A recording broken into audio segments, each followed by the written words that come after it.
Takže vítejte u téhle informačky, tady vám řeknu, co se bude dít na mém kanále. Takže budu točit Minecraft, jsem Varezák, Metin, to bude nějaký z privátních serverů, Hammer, Quadcore, Syndicate a tak dále.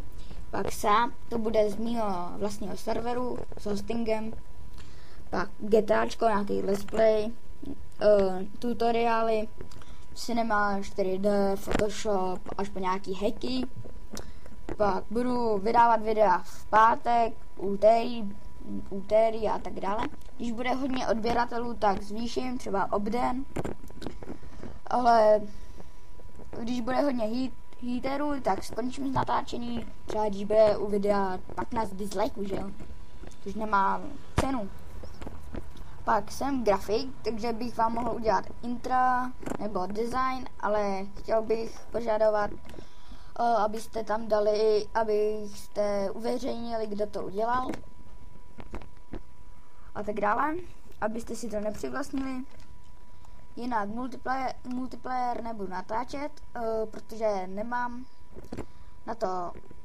na to jako zvuk, nenahrává mi to prostě ze Skypeu, nevím proč. Kdybyste věděli řešení, napište mi ho. Jinak chceme si založit společný kanál s kámošema, kde bychom točili multiplayer, ale točil by to můj kámoš.